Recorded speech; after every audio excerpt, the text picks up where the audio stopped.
ಲೂಕರ ಶುಭ ಸಂದೇಶ 12ನೇ ಅಧ್ಯಾಯ 22ರಿಂದ 34. ಇದಲ್ಲದೆ ಆತನು ತನ್ನ ಶಿಷ್ಯರಿಗೆ ಹೇಳಿದ್ದೇನೆಂದರೆ, ಈ ಕಾರಣದಿಂದ ಪ್ರಾಣಧಾರಣೆಗೆ ಏನು ಊಟ ಮಾಡಬೇಕು, ದೇಹ ರಕ್ಷಣೆಗೆ ಏನು ಹೊದ್ದುಕೊಳ್ಳಬೇಕು ಎಂದು ಚಿಂತೆ ಮಾಡಬೇಡಿರಿ ಎಂಬುದಾಗಿ ನಿಮಗೆ ಹೇಳುತ್ತೇನೆ.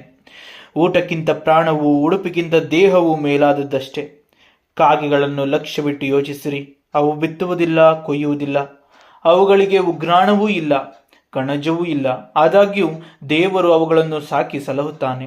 ಹಕ್ಕಿಗಳಿಗಿಂತ ನೀವು ಎಷ್ಟೋ ಹೆಚ್ಚಿನವರಲ್ಲವೇ? ಚಿಂತೆ ಮಾಡಿ ಮಾಡಿ ಒಂದು ಮೊಳ ಉದ್ದ ಬೆಳೆಯುವುದು ನಿಮ್ಮಲ್ಲಿ ಯಾರಿಂದಾದೀತು? ಆದ್ದರಿಂದ ಕೇವಲ ಅಲ್ಪವಾದದ್ದನ್ನಾದರೂ ಮಾಡುವುದಕ್ಕೆ ನೀವು ಅಶಕ್ತರಾಗಿರಲಾಗಿ ಮಿಕ್ಕಾದದ್ದರ ವಿಷಯದಲ್ಲಿ ಚಿಂತೆ ಮಾಡುವುದೇಕೆ? ಹೂವುಗಳು ಬೆಳೆಯುವ ರೀತಿಯನ್ನು ಲಕ್ಷ್ಯವಿಟ್ಟು ಯೋಚಿಸಿರಿ. ಅವು ದುಡಿಯುವುದಿಲ್ಲ, ನೂಲುವುದಿಲ್ಲ. ಆದರೂ ಈ ಹೂವುಗಳೊಳಗೆ ಒಂದಕ್ಕಿರುವಷ್ಟು ಅಲಂಕಾರವು ಅರಸನಾದ ಸೊಲೊಮೋನನಿಗೆ ಸಹ ಅವನು ತನ್ನ ಸಕಲ ವೈಭವದಿಂದಿರುವಾಗಲೂ ಇರಲಿಲ್ಲವೆಂದು ನಿಮಗೆ ಹೇಳುತ್ತೇನೆ. ಎಲೈ ಅಲ್ಪ ವಿಶ್ವಾಸಿಗಳೇ, ಈ ಹೊತ್ತು ಇದ್ದು ನಾಳೆ ಒಲೆಯ ಪಾಲಾಗುವ ಅಡವಿಯ ಹುಲ್ಲಿಗೆ ದೇವರು ಹೀಗೆ ಉಡಿಸಿದರೆ ಅದಕ್ಕಿಂತ ಎಷ್ಟೋ ಹೆಚ್ಚಾಗಿ ನಿಮಗೆ ಉಡಿಸಿ ತೊಡಿಸುವನು. ಏನು ಊಟ ಮಾಡಬೇಕು, ಏನು ಕುಡಿಯಬೇಕು ಎಂದು ತವಕ ಪಡಬೇಡಿರಿ ಮತ್ತು ಅನುಮಾನ ಪಡಬೇಡಿರಿ. ಇವೆಲ್ಲವುಗಳ ಮೇಲೆ ಇಹಲೋಕದ ಜನಗಳು ತವಕ ಪಡುತ್ತಾರೆ. ಇವು ನಿಮಗೆ ಅವಶ್ಯವೆಂದು ನಿಮ್ಮ ತಂದೆಗೆ ತಿಳಿದಿದೆ. ನೀವಾದರೂ ದೇವರ ರಾಜ್ಯಕ್ಕಾಗಿ ತವಕ ಪಡಿರಿ, ಇದರ ಕೂಡ ಅವು ನಿಮಗೆ ದೊರಕುವವು. ಚಿಕ್ಕ ಹಿಂಡೆ, ಹೆದರಬೇಡ. ಆ ರಾಜ್ಯವನ್ನು ನಿಮಗೆ ದಯಪಾಲಿಸುವುದಕ್ಕೆ ನಿಮ್ಮ ತಂದೆಯು ಸಂತೋಷವುಳ್ಳವನಾಗಿದ್ದಾನೆ. ನಿಮಗಿರುವುದನ್ನು ಮಾರಿಬಿಟ್ಟು ದಾನ ಕೊಡಿರಿ. ಹಳೆವಾಗದಂಥ ಹಮ್ಮಿಣಿಗಳನ್ನು ಮಾಡಿಕೊಂಡು ಪರಲೋಕದಲ್ಲಿ ಲಯವಾಗದ ದ್ರವ್ಯವನ್ನು ಇಟ್ಟುಕೊಳ್ಳಿರಿ. ಅಲ್ಲಿ ಕಳ್ಳನು ಸಮೀಪಕ್ಕೆ ಬರುವುದಿಲ್ಲ, ಅದು ನುಸಿ ಹಿಡಿಯದು, ನಾಶವಾಗುವುದಿಲ್ಲ. ನಿಮ್ಮ ಗಂಟು ಇದ್ದಲ್ಲಿಯೇ ನಿಮ್ಮ ಮನಸ್ಸು ಇರುವುದಷ್ಟೇ. ಇಂದಿನ ವಾಕ್ಯ ನಮಗೆ ಅದ್ಭುತವಾದ ವಾಕ್ಯೋಪದೇಶವನ್ನು ತಿಳಿಯಪಡಿಸುತ್ತದೆ. ಚಿಂತೆ ಮಾಡಬೇಡಿ. ಯಾಕೆ ಚಿಂತೆ ಮಾಡ್ತಾ ಇದ್ದೀರಿ? ನಿಮ್ಮನ್ನು ಸೃಷ್ಟಿಸಿದ ಆತನು ಸರ್ವಶಕ್ತನು ಎಂಬುದಾಗಿ ನಮಗೆ ತಿಳಿಯಪಡಿಸ್ತಾ ಇದ್ದಾರೆ. ಇದರ ಮುಖಾಂತರವಾಗಿ ನೆಮ್ಮದಿಯ ಜೀವಿತವನ್ನು ಹೊಂದಿಕೊಳ್ಳ್ರಿ. ಯಾಕೆ ಯೋಚನೆ ಮಾಡ್ತಾ ಕೂರ್ತೀರಿ? ಯಾಕೆ ಚಿಂತೆ ಮಾಡ್ತಾ ಇದ್ದೀರಿ? ನಿಮ್ಮಲ್ಲಿ ಅಲ್ಪವಾದುದನ್ನು ಕೂಡ ಮಾಡೋದಕ್ಕೆ ಸಾಧ್ಯವಿಲ್ಲ. ಎಲ್ಲವೂ ದೇವ ನಿರ್ಣಯವೇ, ಅವರೇ ಮಾಡುವಂಥದ್ದಾಗಿದೆ ಎಂಬುದಾಗಿ ನಮಗೆ ಅದ್ಭುತ ರೀತಿಯಲ್ಲಿ ಹೇಳಿ ಕಳಿಸ್ತಾರೆ. ಈ ಲೋಕದಲ್ಲಿ ಜೀವಿಸಲು ನಮ್ಮನ್ನು ಕಳಿಸುವಾಗ ದೇವರು ಎಂತೆಂಥ ಅದ್ಭುತವಾದ ಶಿಕ್ಷಣವನ್ನು ನಮಗೆ ನೀಡ್ತಾರೆ ಅನ್ನೋದಕ್ಕೆ ಇದು ಒಂದು ದೊಡ್ಡ ಉದಾಹರಣೆ. ಹಾಗಿದ್ರೆ ಇಂದಿನ ವಾಕ್ಯಗಳು ನಮಗೆ ಏನು ಹೇಳ್ತವೆ ನೋಡೋಣ. ಇದಲ್ಲದೆ ಆತನು ತನ್ನ ಶಿಷ್ಯರಿಗೆ ಹೇಳಿದ್ದೇನೆಂದರೆ, ಈ ಕಾರಣದಿಂದ ಪ್ರಾಣಧಾರಣೆಗೆ ಏನು ಊಟ ಮಾಡಬೇಕು, ದೇಹ ರಕ್ಷಣೆಗೆ ಏನು ಹೊದ್ದುಕೊಳ್ಳಬೇಕು ಎಂದು ಚಿಂತೆ ಮಾಡಬೇಡಿರಿ ಎಂಬುದಾಗಿ ನಿಮಗೆ ಹೇಳುತ್ತೇನೆ. ಊಟಕ್ಕಿಂತ ಪ್ರಾಣವು, ಉಡುಪಿಗಿಂತ ದೇಹವು ಮೇಲಾದದಷ್ಟೇ. ಏನ್ ಹೇಳ್ತಾರೆ? ಈ ಕಾರಣದಿಂದ ಪ್ರಾಣಧಾರಣೆಗೆ ಏನು ಊಟ ಮಾಡಬೇಕು, ದೇಹ ರಕ್ಷಣೆಗೆ ಏನು ಹೊತ್ಕೊಳ್ಬೇಕು ಎಂದು ಚಿಂತೆ ಮಾಡಬೇಡ್ರಿ. ಯಾಕೆ ಮಾತನ್ನ ಹೇಳ್ತಾರೆ? ಊಟಕ್ಕಿಂತ ಪ್ರಾಣ, ಉಡುಪಿಗಿಂತ ದೇಹ ಹೆಚ್ಚಿನದು. ಆದರೆ ಪ್ರಭು ಯೇಸು ಸ್ಪಷ್ಟವಾಗಿ ನಮಗೆ ಹೇಳುವಂಥದ್ದು ಏನಂದ್ರೆ, ಪ್ರಾಣಧಾರಣೆಗೆ ನಾನು ಏನು ಊಟ ಮಾಡಬೇಕು, ಪ್ರಾಣ ಉಳಿಸ್ಕೊಳ್ಳೋಕ್ಕೋಸ್ಕರ ಏನು ಊಟ ಮಾಡಬೇಕು, ಅಥವಾ ದೇಹ ರಕ್ಷಣೆಗೋಸ್ಕರ ಏನು ಹಾಕೋಬೇಕು ಅಂತ ಯೋಚನೆ ಮಾಡಕ್ ಹೋಗ್ಬೇಡ್ರಿ. ಇವೆಲ್ಲ ವ್ಯರ್ಥವಾದ ಯೋಚನೆಗಳು ಎಂಬುದಾಗಿ ಪ್ರಭು ಯೇಸು ಸ್ಪಷ್ಟವಾಗಿ ಹೇಳ್ತಾರೆ. ಇವೆಲ್ಲವೂ ಕೂಡ ಮುಂದಿನ ವಾಕ್ಯ ಹೇಳ್ತಾ ಹೋಗ್ತದೆ, ಇವೆಲ್ಲವನ್ನ ದೇವರೇ ಚಿಂತಿಸಿ ಕೊಡ್ತಾರೆ.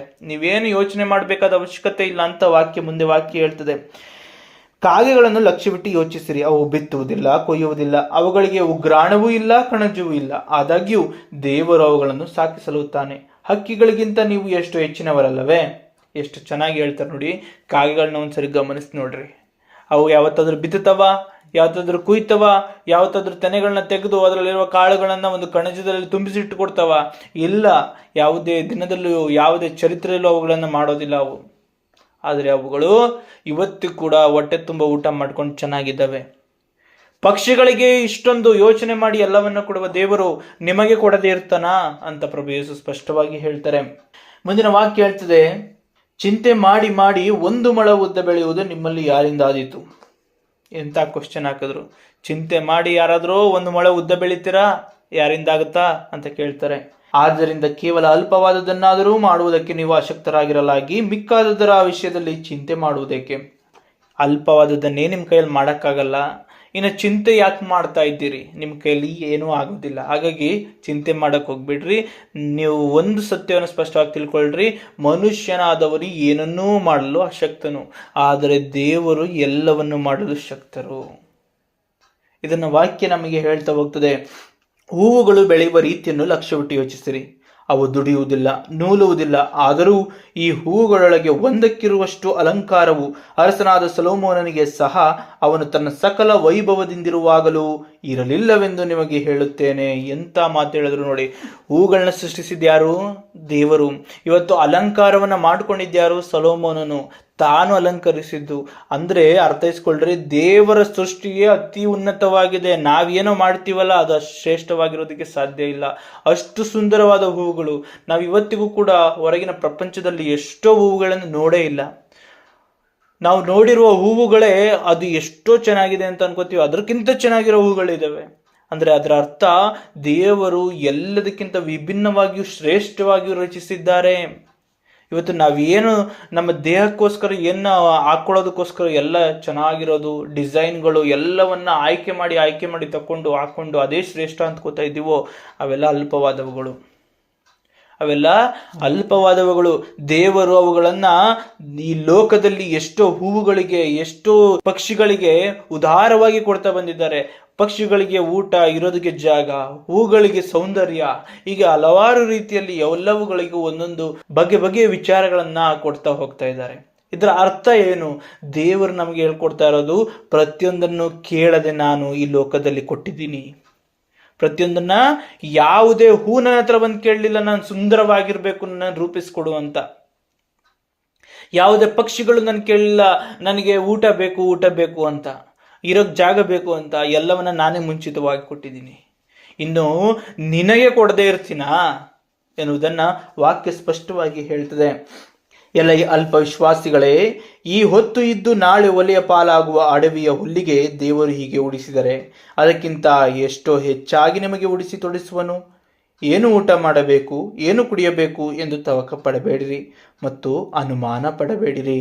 ನೋಡಿ ಎಷ್ಟು ಚೆನ್ನಾಗಿ ಹೇಳ್ತಾ ಇದ್ದಾರೆ ನೋಡಿ. ಒಲೆ ಪಾಲಾಗುವ ಅಂದ್ರೆ ಒಣಗಿ ಹೋಗುವ, ಒಂದು ದಿನದಲ್ಲಿದ್ದು ಸತ್ತು ಹೋಗುವ, ಕೆಲವೇ ದಿನಗಳಲ್ಲಿ ಸತ್ತು ಹೋಗುವಂತಹ ಗಿಡಗಳಿಗೆ, ಹೂಗಳಿಗೆ, ಹುಲ್ಲುಗಳಿಗೆ ಇಷ್ಟೊಂದು ಕೊಟ್ಟಿರುವ ದೇವರು ನಿಮಗೆ ಕೊಡದೇ ಇರ್ತಾರ? ಏನು ಕುಡಿಬೇಕು, ಏನು ತಿನ್ನಬೇಕು ಅಂತ ಯೋಚನೆ ಮಾತ್ರ ಯಾಕೆ ಕೂರ್ತಾ ಇದ್ದೀರಿ? ನಿಮಗೂ ಕೂಡ ದೇವರು ಸರ್ವ ರೀತಿಯಲ್ಲಿ ಯೋಚಿಸಿ ಕೊಡುವವರಾಗಿದ್ದಾರೆ. ನಿನ್ನ ಆಲೋಚನೆ ಎಷ್ಟರ ಮಟ್ಟಿಗೆ ಮಾಡಲು ಸಾಧ್ಯ? ನೀನು ಬರಿಗಣ್ಣಿನಿಂದ ಆಕಾಶದ ಎಲ್ಲಿಯವರೆಗೆ ನೋಡೋದಕ್ಕೆ ಸಾಧ್ಯ ಆಗುತ್ತೆ?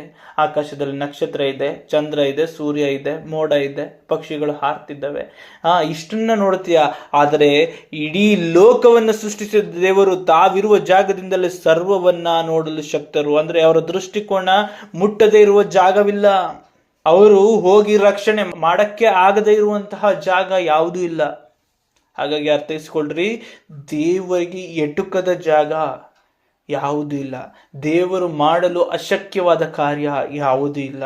ಎಲ್ಲವೂ ಸಾಧ್ಯ. ಹಾಗಾಗಿ ಮುಂದಿನ ವಾಕ್ಯ ಅದ್ಭುತ ರೀತಿಯಲ್ಲಿ ಹೇಳ್ತದೆ, ಇವೆಲ್ಲವುಗಳ ಮೇಲೆ ಈ ಲೋಕದ ಜನಗಳು ತವಕ ಪಡುತ್ತಾರೆ. ಇವು ನಿಮಗೆ ಅವಶ್ಯವೆಂದು ನಿಮ್ಮ ತಂದೆಗೆ ತಿಳಿದಿದೆ. ನೀವಾದರೂ ದೇವರ ರಾಜ್ಯಕ್ಕಾಗಿ ತವಕ ಪಡಿರಿ. ಎಷ್ಟು ಚೆನ್ನಾಗಿ ಹೇಳ್ತಾರೆ ನೋಡಿ. ಇವೆಲ್ಲವೂ ಚಿಂತೆ ಮಾಡೋದು ಯಾರು? ಈ ಲೋಕದ ಜನರು. ನೀವು ಬಾಳ್ಬೇಡಿ.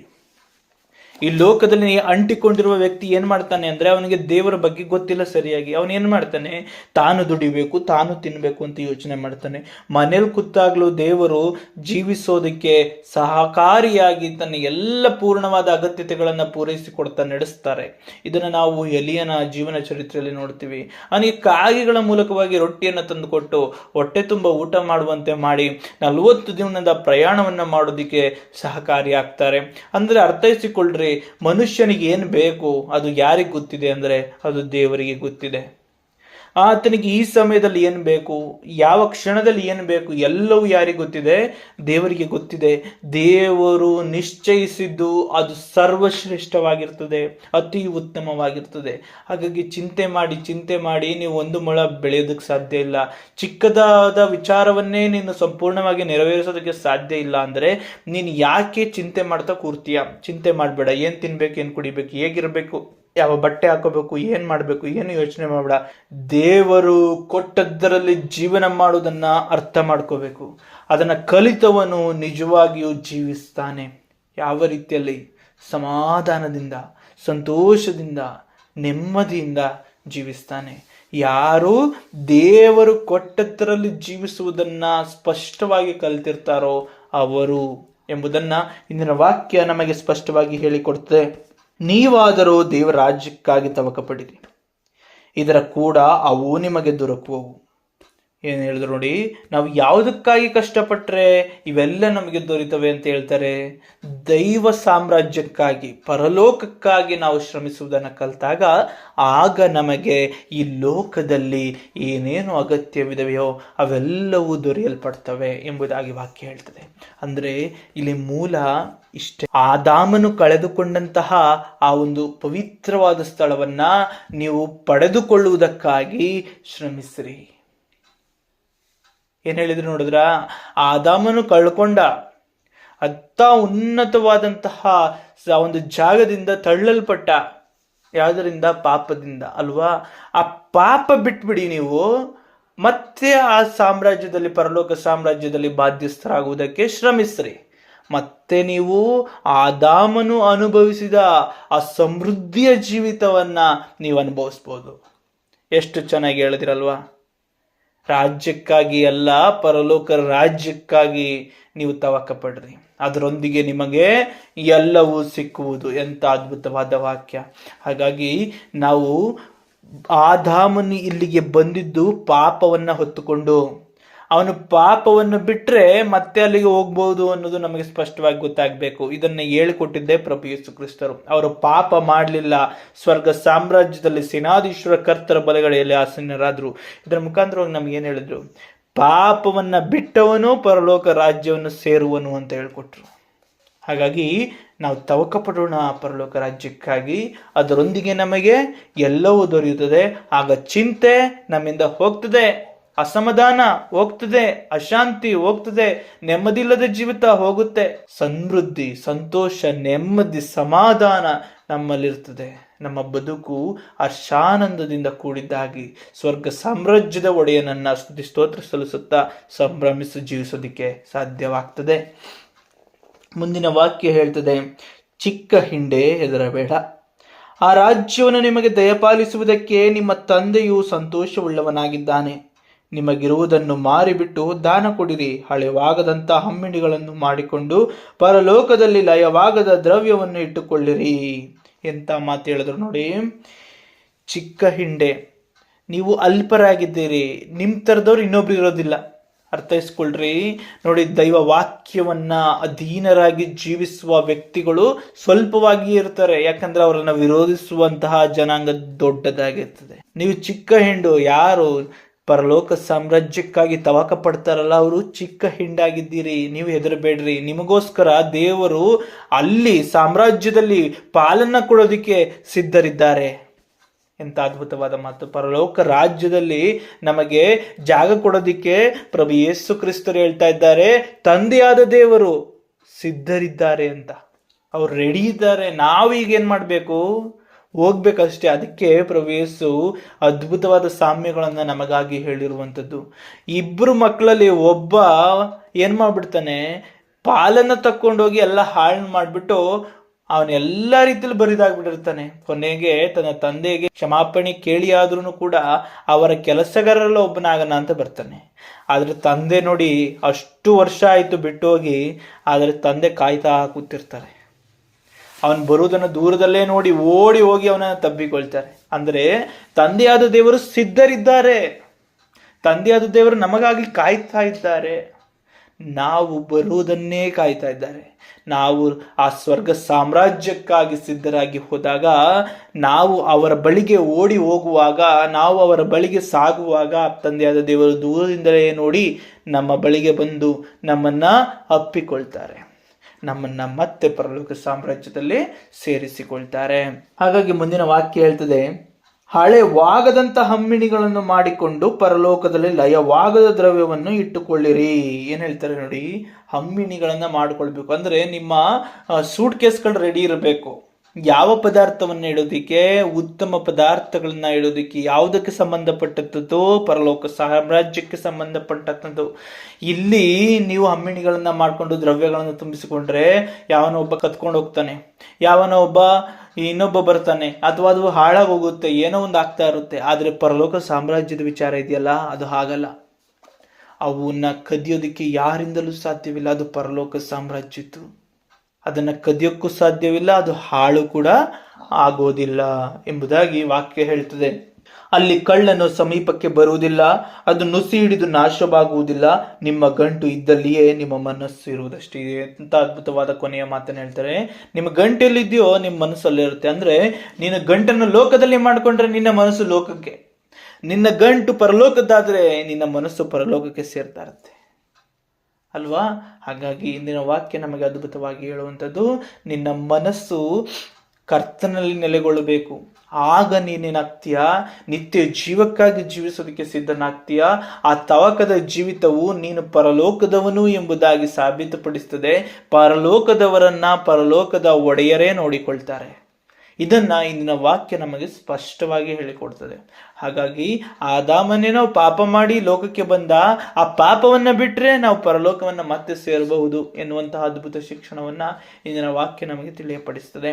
ಹಾಗಾಗಿ ಈ ಒಂದು ಉತ್ತಮ ಶಿಕ್ಷಣವನ್ನ ಮರೆಯದೆ ಜೀವಿಸಲು ಬೇಕಾದ ಜ್ಞಾನ ಬುದ್ಧಿ ವಿವೇಕಗಳಿಗಾಗಿಯೂ, ಆದರ್ಶ ಜೀವಿತವನ್ನು ಜೀವಿಸಲು ಬೇಕಾದಂತಹ ಸದೃಢತೆಗಾಗಿಯೂ, ಸಂಪೂರ್ಣ ವಿಚಾರಗಳು ಕರ್ತನಿಗೆ ತಿಳಿದಿವೆ, ಏನೇನೋ ಅಗತ್ಯ ಇದೆ ನಮಗೆ ಎಂಬುದು ಅದನ್ನೆಲ್ಲ ಒದಗಿಸಿಕೊಟ್ಟು ಆತ್ಮರ ಬಲದಿಂದ ನಮ್ಮನ್ನು ತುಂಬಿಸಿ ಕ್ರಿಸ್ತೇಸುವಿನ ಮಾರ್ಗದಲ್ಲಿ ನಮ್ಮನ್ನು ನಡೆಸಿರಿ ಎಂಬುದಾಗಿ ಪ್ರಭು ಯೇಸು ಕ್ರಿಸ್ತರ ಮುಖಾಂತರವಾಗಿ ನಿಜ ದೇವರು ನಿಜ ಕರ್ತರು ಆದ ಸೇನಾಧೀಶ್ವರನಾದ ಕರ್ತರನ್ನ ಪರಿಪೂರ್ಣ ಮನದಿಂದ ಪ್ರಾರ್ಥಿಸೋಣ. ಆಮೇಲೆ ಪ್ರೀತಿ ಸ್ವರೂಪನ ತಂದೆ, ಕೃಪಾಳ ದೇವನೇ, ಕರುಣಿಸುವಾತನೇ, ಜೀವದಾಯಕನೇ, ಹೌದು ಸ್ವಾಮಿ, ನಾವು ಈ ಲೋಕದ ಚಿಂತೆಯಲ್ಲಿ ಬಿದ್ದು ಹೋಗಿದ್ದೇವೆ, ನರಳಾಡ್ತಾ ಇದ್ದೀವಿ. ಇಲ್ಲಿ ಕೂಡಿಸಿಕೊಳ್ಳೋದಕ್ಕೆ ಅತಿ ಹೆಚ್ಚಿನ ಶ್ರಮವನ್ನು ಅನುಭವಿಸ್ತೀವಿ. ಆದರೆ ನೀವು ಹೇಳ್ತೀರಿ ಆರಾಮಾಗಿರು, ಸಮಾಧಾನದಿಂದಿರು, ಚಿಂತಿಸಬೇಡ, ನಾನಿದ್ದೀನಿ. ನೀನು ಪರಲೋಕಕ್ಕಾಗಿ ಕೂಡಿಸಿಡುವುದನ್ನು ನೋಡಿ ಈತನು ಪರಲೋಕದವನು, ಈತನಿಗೆ ಅಗತ್ಯವಾದದನ್ನು ನಾನು ಕೊಡ್ತೀನಿ ಅಂತ ಹೇಳ್ತಾರೆ. ಹೌದು ಸ್ವಾಮಿ, ಇದು ಸತ್ಯಸ್ಯ ಸತ್ಯ. ಯಾವುದೇ ದೇಶದಲ್ಲಿ ಯುದ್ಧ ಆಗ್ತಾ ಇದ್ರು ತಮ್ಮ ದೇಶದವರನ್ನ ಮತ್ತೆ ಸುರಕ್ಷಿತವಾಗಿ ಕರೆದುಕೊಳ್ಳೋದಿಕ್ಕೆ ಪ್ರತಿ ದೇಶದವರು ನೋಡ್ತಾರೆ. ಈ ಲೋಕದ ಜನರೇ ಇಷ್ಟನ್ನ ಮಾಡುವಾಗ ಪರಲೋಕದ ಒಡೆಯರಾದ ನೀವು ನಿಮ್ಮ ಮಕ್ಕಳ ಪರವಾಗಿ ನಿಲ್ಲದೆ ಇರುವಿರಾ? ನಿಮ್ಮ ಮಕ್ಕಳ ಪರವಾಗಿ ನೀವು ನಿಂತು ರಕ್ಷಣೆಯನ್ನು ನೀಡಿ ಅಗತ್ಯತೆಗಳನ್ನು ಪೂರೈಸಿ ನಡೆಸ್ತೀರಿ ಎಂಬುದನ್ನ ಇಂದಿನ ವಾಕ್ಯದ ಮೂಲಕ ತಿಳಿಯಪಡಿಸಿದ್ದೀರಿ. ಹೌದು, ಆದಾಮನು ಪಾಪ ಮಾಡಿ ಲೋಕಕ್ಕೆ ತಳ್ಳಲ್ಪಟ್ಟನು. ಆ ಪಾಪವನ್ನು ಬಿಡುವುದಾದರೆ ಇಂದು ಕೂಡ ಪರಲೋಕ ಸಾಮ್ರಾಜ್ಯವು ತೆರೆಯಲ್ಪಟ್ಟಿದೆ, ಎಲ್ಲರೂ ಹೋಗಿ ಸೇರಬಹುದು ಎಂಬಂತಹ ಅದ್ಭುತ ಶಿಕ್ಷಣವನ್ನು ನಮಗೆ ನೀಡಿದ್ದೀರಿ. ನೀವು ನಮಗಾಗಿ ಕಾಯುತ್ತಿದ್ದೀರಿ, ನೀವು ನಮಗಾಗಿ ಜಾಗವನ್ನು ಕೊಡಲು ಸಿದ್ಧರಿದ್ದೀರಿ ಎಂಬುದಾಗಿ ವಾಕ್ಯದ ಮೂಲಕ ತಿಳಿಯಪಡಿಸಿದ್ದೀರಿ. ಇಲ್ಲಿ ಯಾವುದೇ ಮಧ್ಯವರ್ತಿಗಳಿಲ್ಲ. ನೇರವಾಗಿ ಕ್ರಿಸ್ತ ಯೇಸುವಿನ ಮಾರ್ಗದ ಮುಖಾಂತರವಾಗಿ ನಡೆಯುವ ಪ್ರತಿಯೊಬ್ಬನು ಕೂಡ ನಿತ್ಯ ಜೀವವನ್ನು ಹೊಂದುವನು, ಪರಲೋಕ ಸಾಮ್ರಾಜ್ಯದಲ್ಲಿ ಭಾಗಿಯಾಗುವನು ಎಂಬುದಾಗಿ ತಿಳಿಯಪಡಿಸಿದ್ದೀರಿ. ತಂದೆಯಾದ ದೇವರೇ, ಹೌದು, ಕೂಡಿಸಿಟ್ಟುಕೊಳ್ತಾ ಹೋಗ್ತಾ ಇದ್ರೆ ನಮ್ಮ ಕೂಡಿಸಿಟ್ಟ ವಸ್ತುಗಳು ಕದಿಯಲ್ಪಡಬಹುದು, ನುಸಿ ಹಿಡಿಯಬಹುದು, ಹಾಳಾಗಬಹುದು, ಅಥವಾ ನನ್ನ ಸಮಾಧಾನವನ್ನೇ ಕಿತ್ತುಕೊಳ್ಳಬಹುದು. ಆದರೆ ಪರಲೋಕ ಸಾಮ್ರಾಜ್ಯದ ಆ ಒಂದು ಐಶ್ವರ್ಯವು ಹಾಗಲ್ಲ. ಅಲ್ಲಿ ಕೂಡಿಸಿಟ್ಟಷ್ಟು ಇನ್ನಷ್ಟು ಹೆಚ್ಚಾಗುತ್ತಲೇ ಹೋಗ್ತದೆ. ನಮ್ಮ ಮನಸ್ಸಿನಲ್ಲಿ ಸಮಾಧಾನ ನೆಮ್ಮದಿಯು ಅತಿ ಹೆಚ್ಚಾಗಿ ಲಭಿಸಲ್ಪಡ್ತದೆ. ನಮ್ಮ ಬದುಕಿನಲ್ಲಿ ಯಾವುದೇ ನಷ್ಟ ಇರುವುದಿಲ್ಲ. ಯಾರು ಕಿತ್ತುಕೊಳ್ಳಲು, ಕಸಿದುಕೊಳ್ಳಲು, ಕಳ್ಳತನ ಮಾಡಲು ಬರಲು ಸಾಧ್ಯವೇ ಇಲ್ಲ. ಅದು ನನ್ನದಾಗಿಯೇ ಉಳಿಯುವಂಥದ್ದಾಗಿರ್ತದೆ ಎಂಬುದಾಗಿ ತಿಳಿಯಪಡಿಸಿದ್ದೀರಿ ಸ್ವಾಮಿ. ಹೌದು, ನಾನು ಎಲ್ಲಿ ಕೂಡಿಸಿಟ್ಟುಕೊಳ್ತೀನೋ ಆ ಗಂಟು ಇದ್ದಲ್ಲಿಯೇ ನನ್ನ ಮನಸ್ಸು ಇರ್ತದೆ. ಹಾಗಾಗಿ ನಾನು ಪರಲೋಕಕ್ಕಾಗಿ ಕೂಡಿಸಿಟ್ಟುಕೊಂಡಿದ್ದಲ್ಲಿ ನಾನು ಪರಲೋಕಕ್ಕೆ ಸಿದ್ಧನಾಗಲು, ಪರಲೋಕದವನಾಗಲು ಸಾಧ್ಯ. ನಾನು ಭೂಲೋಕದಲ್ಲಿ ಕೂಡಿಸಿಟ್ಟುಕೊಳ್ತಾ ಹೋದರೆ ನಾನು ನರಕಕ್ಕಾಗಿ ಸಿದ್ಧನಾಗುತ್ತೇನೆಂಬುದನ್ನು ತಿಳಿಯಪಡಿಸಿದ್ದೀರಿ. ಹಾಗಾಗಿ ಮನಪೂರ್ವಕವಾಗಿ ನಿಮ್ಮನ್ನು ಬೇಡಿಕೊಳ್ಳುತ್ತೇವೆ. ನಿತ್ಯ ಜೀವಕ್ಕಾಗಿ ಸಿದ್ಧರಾಗುವ ಉತ್ತಮ ಹೃದಯವಂತಿಕೆ, ಉತ್ತಮ ಮನಸ್ಥಿತಿಯನ್ನು ನಮಗೆ ನೀಡಿ ಆಧ್ಯಾತ್ಮಿಕ ಒಡೆಯರಾದ ಯೇಸು ಕ್ರಿಸ್ತರ ಶಿಕ್ಷಣದಿಂದ ನಮ್ಮ ಹೃದಯಗಳನ್ನ ಜ್ಞಾನ ಮಟ್ಟವನ್ನು ತುಂಬಿಸಿ ಪವಿತ್ರಾತ್ಮರ ಮೂಲಕ ನಮ್ಮನ್ನು ಮುನ್ನಡೆಸಿರಿ ಎಂಬುದಾಗಿ ಪ್ರಭು ಯೇಸು ಕ್ರಿಸ್ತರ ಮುಖಾಂತರ ನಿಮ್ಮನ್ನು ಪ್ರಾರ್ಥಿಸುತ್ತೇವೆ ತಂದೆಯೇ. ಆಮೀನ್.